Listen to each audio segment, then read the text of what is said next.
Honorable Vice Chancellor, Professor Lokanath, Mr. Jaishankar, the first batch student of this India program of the University of Mysore, all other esteemed colleagues, alumni, invitees, members of the media, ladies and gentlemen, I am really honored to stand before you and to recall my life journey which you people made and I am still living.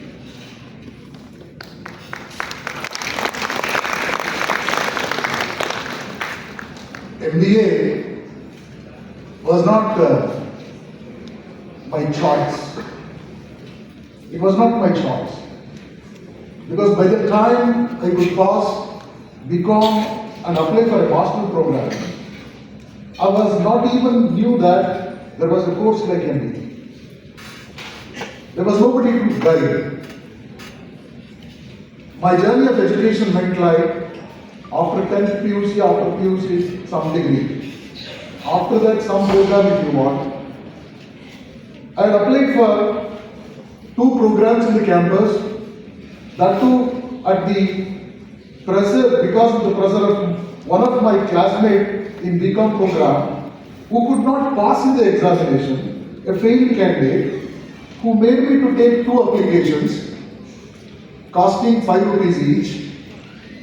I was eligible to apply for 2 programs, one is MCom, other one was MBA. I got a seat in MCom originally, but unfortunately,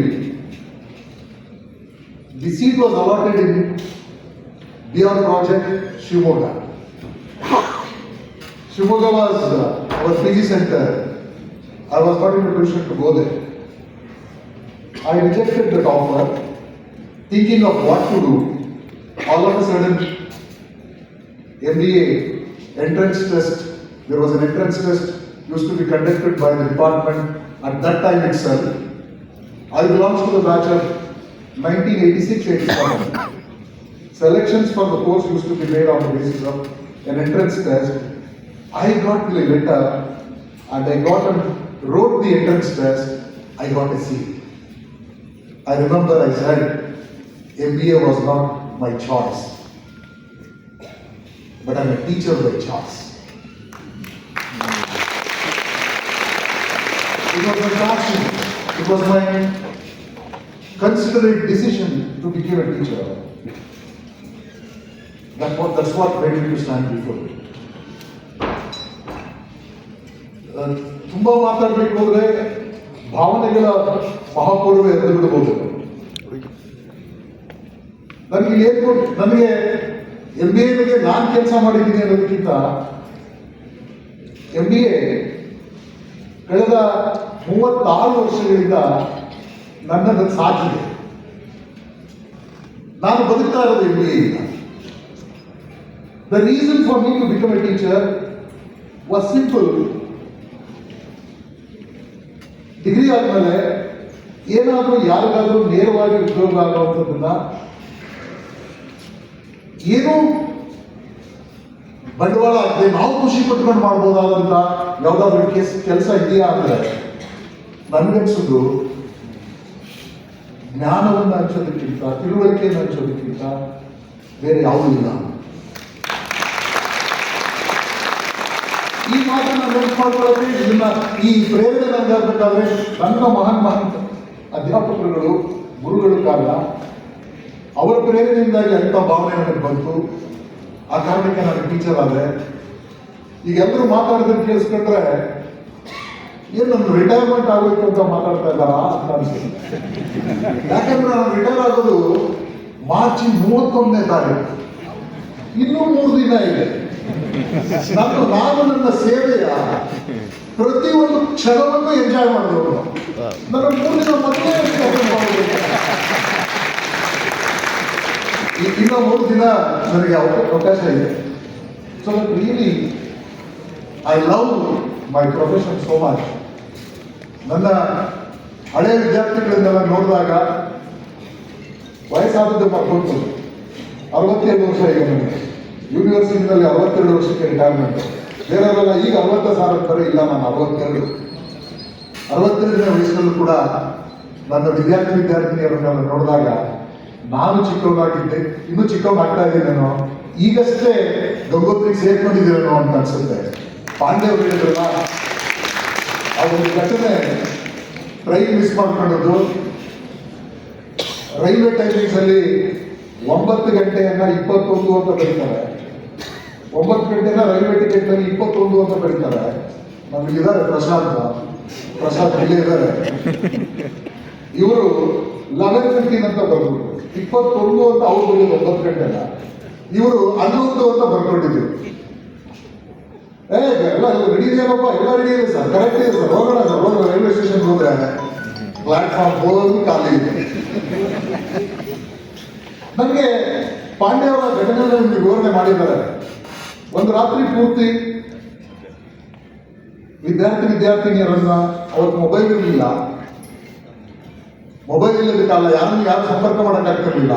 15 ದಿನ ಹೊರಗಡೆ ಇದ್ದವರು, ಯಾರ ಜೇಬಿನಲ್ಲೂ 50 ರೂಪಾಯಿ 60 ರೂಪಾಯಿಗಿಂತ ಜಾಸ್ತಿ ಇಲ್ಲ.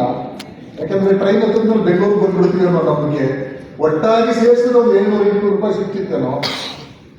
ಅಂತ ಸಂದರ್ಭದಲ್ಲಿ ಪಾಂಡೆ ಒಂದು ಮಾತು ಹೇಳಿಲ್ಲ ನನಗೆ, ಅವ್ರು ಯಾಕೆ ಸಂತೋಷ ಪಟ್ಕೊಂಡ್ರೇನೋ.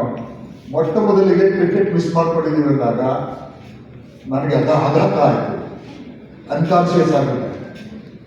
ಪಾಂಡೆ ನನ್ನ ಮುಖಕ್ಕೆ ನೀರಾಕಿದ್ರು. ಸಾರ್ ಸಾರ್ ಸಾರ್ ಸಾರ್ ಅಂತಿದ್ರು. ನೆನಪು ಮಾಡ್ಕೊಂಡೆ, ದೇವೇಗೌಡರು ಅವಾಗ ಪ್ರಧಾನಿಗಳಾಗಿದ್ದರು, ರಾಮ್ ವಿಲಾಸ್ ಪಾಸ್ವಾನ್ರು ರೈಲ್ವೆ ಮಂತ್ರಿಗಳಾಗಿದ್ದರು. ನಾನು ಹೇಳಿದೆ, ಗಾಬರಿ ಆಗೋದು ಬೇಡ, ಈಗ ಆಗ್ಬಿಟ್ಟಿದೆ, ನಾವು ಹೋಗಿ ಅಪ್ರೋಚ್ ಮಾಡೋಣ, ರೈಲ್ವೆ ಮಿನಿಸ್ಟರ್ನಾರು ಅಪ್ರೋಚ್ ಮಾಡೋಣ. ನಮಗೆ ಅಷ್ಟು ದುಡ್ಡು ಒದಗಿಸೋದು ದೊಡ್ಡ ಬೆಟ್ಟದಂತೆ ಕಾಣ್ತಿತ್ತು ಡೆಲ್ಲಿನಲ್ಲಿ. ನಾವು ಹೋಗಿ ಯಾರನ್ನಾರು ಅಪ್ರೋಚ್ ಮಾಡೋಣ ಅಂತ ಯೋಚನೆ ಮಾಡ್ತಿದ್ವಿ.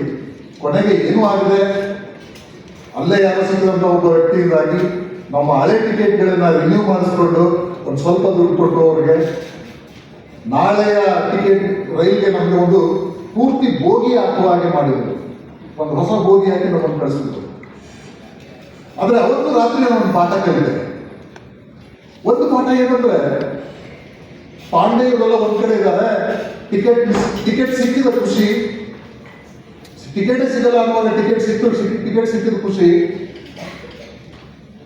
ಒಂದ್ ಮಾತು ಹೇಳ್ತಾರೆ, ಏನಾದ್ರು ತುಂಬಾ ಖುಷಿ ಆದಾಗ ದುಃಖ ಆದಾಗ ಏನಾದ್ರು ಮಾಡಬೇಕಂತ. ನನಗೆ ನೆನ್ಪಿರ್ತಿತ್ತು, ಯಾರು ಎದುರು ಹೇಳೋದು, ಸಿಗರೇಟ್ ಸೇರ್ಬಿಟ್ರೆ ರಿಲೀಫ್ ಆಗ್ತದಂತೆ ಅಂತ. ನಾನು ಸ್ಮೋಕರ್ ಅಲ್ಲ. ಆದ್ರೆ ಡೆಲ್ಲಿ ರೈಲ್ವೆ ಸ್ಟೇಷನ್ ನಲ್ಲಿ ಈ ಥಾಟ್ ಬಂತು ನನಗೆ. ಇವರೆಲ್ಲ ಸ್ಟೂಡೆಂಟ್ಸ್ ದೂರ ಬಿಟ್ಬಿಟ್ರು, ಒಂದು 2 ಪ್ಲಾಟ್ಫಾರ್ಮ್ ಮುಂದಕ್ಕೆ ಹೋಗಿ ಯಾರು ನೋಡ್ತಾ ಇಲ್ಲ ಅಂತ ಅನ್ಕೊಂಡು ಅಲ್ಲೊಂದು ಅಂಗಡಿನಲ್ಲಿ ಸಿಗರೇಟ್ ತಗೊಂಡು ಸಿಗರೇಟ್ಗೆ ಬೆಳ್ಳಿ ಕಟ್ಟಿ ಕೀರ್ಬಿಟ್ಟು ಹಸ್ಕೊಂಡೆ. ಹಿಂದ್ಗಡೆ ಒಬ್ರು ಸಾರ್ ಅಂದ್ರು. ಯಾರದು ಅಂತ ನೋಡಿದ್ರೆ ಅವರು ಒಂದು 3 ವರ್ಷ ಹಿಂದಿನ ಬ್ಯಾಚು, ಮಂಜುನಾಥ್ ಅವ್ರ ಬ್ಯಾಚು. ಅವರ ಹಸ್ಬೆಂಡ್ IFS ಆಫೀಸರು. ಅವರ ಟ್ರೈನಿಂಗ್ಗೆ ಹೋಗಿದ್ದು ಮಸೂರಿಯಿಂದ. ಗಂಡ ಹೆಂಡತಿ ಇಬ್ರು ಟ್ರೈನಲ್ಲಿ ಟ್ರಾವೆಲ್ ಮಾಡಿ ರೈಲ್ವೆ ಸ್ಟೇಷನ್ ಬಂದಿದ್ದಾರೆ. ಒಬ್ಬ ಹಳೆ ಸ್ಟೂಡೆಂಟ್ ಹಿಂದ್ಗಡೆಯಿಂದ ನೋಡಿ ಅವ್ರು ಹೇಳಿದ್ರು, ಹೋಗ್ತಾ ಇರೋದು ವಾಕಿಂಗ್ ಸ್ಟೈಲ್ ಎಲ್ಲ ನೋಡಿದ್ರೆ ಆನಂದ್ ಸರ್ ತರನೇ ಕಾಣ್ತಾರೆ, ಆದ್ರೆ ನಾವು ಸೀನಿಯರ್ ಸೇರಲ್ವಲ್ಲ.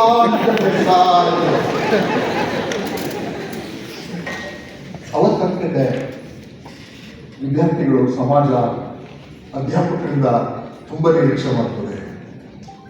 ಆ ನಿರೀಕ್ಷೆಗಳನ್ನ ನಾವು ಖುಷಿಯಾಗಿಸಬಾರ್ದು. ಆ ಘಟನೆ ಕೂಡ ನನಗೆ ಒಂದು ದೊಡ್ಡ ಪಾಠವನ್ನು ಕಲಿಸಿತು. ಹಾಗಾಗಿ ನಾನು ಈ 36 ವರ್ಷಗಳಲ್ಲಿ ಪ್ರತಿ ಕ್ಷಣವನ್ನು ಆಸ್ವಾದಿಸಿದ್ದೀನಿ. ನನ್ನ ಬದುಕು ಗಂಗೋತ್ರಿಯಲ್ಲೇ 80% ಕಳೆದೋಗಿದೆ. ಆ ಕಾರಣಕ್ಕಾಗಿ ಇಂಥ ಅವಕಾಶವನ್ನು ಮಾಡಿಕೊಟ್ಟಂಥ ವಿಶ್ವವಿದ್ಯಾನಿಲಯಕ್ಕೆ, ನನ್ನಂತ ಯಾವುದೇ ಶೈಕ್ಷಣಿಕ ಹಿನ್ನೆಲೆ ಇಲ್ಲದೆ ಸಾಧಾರಣ ಕುಟುಂಬದಿಂದ ಬಂದು ಸ್ವಂತಕ್ಕೆ ಅಧ್ಯಯನ ಮಾಡಿ ಪಾಠ ಮಾಡ್ತೀನಿ ಗಂಗೋತ್ರಿನಲ್ಲಿ ಅನ್ನೋ ಅಂತ ಕಲ್ಪನೆ ಇಲ್ಲದೆ ಬಂದವನು, ಏನು ಓದಬೇಕು ಅಂತ ಗೊತ್ತಿಲ್ಲದೆ ಬಂದವನು, ಸುಮಾರು 36 ವರ್ಷ ಪಾಠ ಮಾಡಿ ನನ್ನನ್ನು ಸಹಿಸಿಕೊಂಡು ವೇಸ್ಟ್ ಅಂತ ಒಪ್ಪಿಡಿದ್ರಲ್ಲ. ಹಾಗಾಗಿ ನಿಮ್ಮೆಲ್ಲರಿಗೂ ನನ್ನ ಹೃದಯದ ಧನ್ಯವಾದಗಳನ್ನು ಹೇಳಿ ಎಲ್ಲರೂ